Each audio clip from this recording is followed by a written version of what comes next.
I'm gonna add this part into my video. Is I found out you actually want to keep the berm.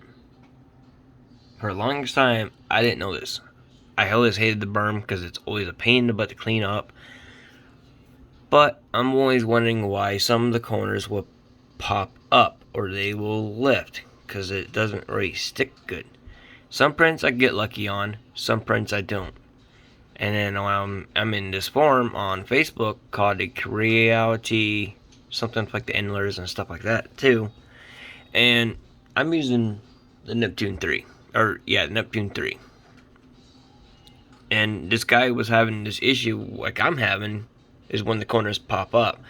And a lot of people go one word. Use the berm. Berm, berm, berm. That's all I see. But there's not really good settings. But I turned my more settings, like you can go right here. Here you got this little gear. And then you come in here and you look up where the berm is at. And you don't want to click all the berms. That or you don't need the other ones. And I added my berm line count to like a 10. I don't know if that does anything. It was like a 15, but I turned it down a little bit. But I'm going to try it. So I'm going to try that. Their settings are pretty much stock. And my speed, I turned up to like 56. And that's all I did. Because I don't want this thing to go too fast. And I could go free here and turn this up to 30. But will it make a difference? Probably not. So 4 hours to print these out. It ain't bad. I still got more yet to do. Because I'm making a custom RC truck. All 3D print. Completely 100% 3D print. The only thing might not be 3D printed is going to be the back axle. That's it. And dry shaft, because I don't have any dry shafts. But I got plenty of dry shafts. I got plenty of WPL axles. This is going to be a WPL truck, which is a 1/16 to 1/10 scale truck. So it's going to be pretty sweet when I'm done. So I figured to add this part to talk about this. So stay tuned today. I'm going to try to get out a cab ride today. And also, I'm going to finish up showing you guys how to do axles and stuff like that on part 2. I got part 1 of the video done. I just gotta go back and edit part 2 to show you guys how to do 3D prints. So it's gonna be pretty sweet. So anybody who ever has that issue, like when the corners pop up, leave the berm on. I just found this out like last night, and I'm like, oh, no wonder my stuff easily. And I got lucky when I did my Glacier truck. Because I did the grill, the bumper. I even made exhaust pipes for it. And I made some stuff for my brother's truck when he gets one. So I got stuff right here. Like the radiator support thing. That's what I'm calling it. Bumper. I got pretty lucky when I printed out this stuff. It didn't lift up. So, oh wait, take that back. A little bit of it right there.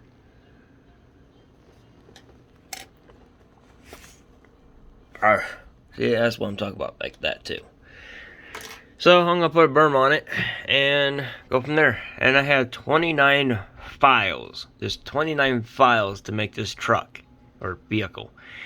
And I'm just gonna scrap it, redo it, and I'm gonna add these in there.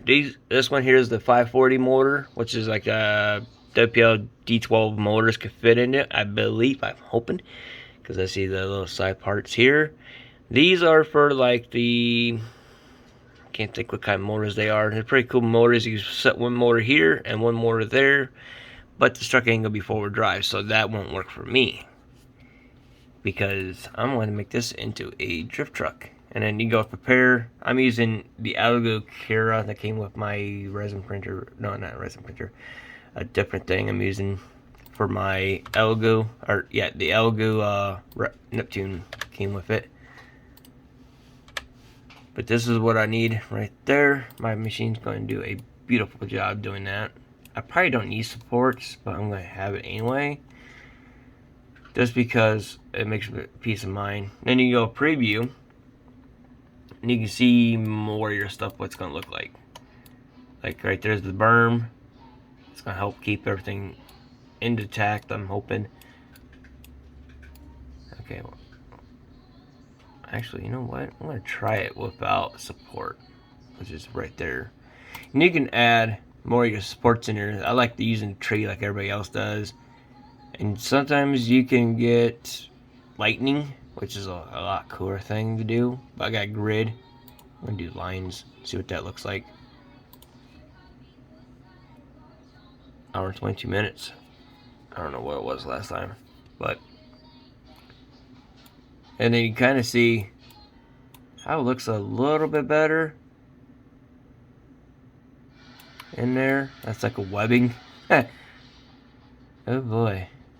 You can do touch, build play, or everywhere, but. And then down here you have like triangles, I think. I don't know what that word means. Conturic, I think. Zigzag and cross, I know what those are. And then I have no idea what that is. Groid? What is that? 122 minutes still. Looks the same. I guess it doesn't really matter. Huh. I'm gonna put back on lines. But if I did this with belt support, it might be able to do it. Hour and 12 minutes, and then it looks pretty clean. But I don't really know. If I have a sports back, what does it look like running? Oh, okay. Oh, I built up the top. Okay. A little bit down here, right there, there. I'd be wasting more material. Let's try it without support. Alright, that's it for right now, and I'll see you guys in the next video. Stay tuned for the 2 other videos. Tonight is going to be the cab ride video, so stay tuned for that. Later.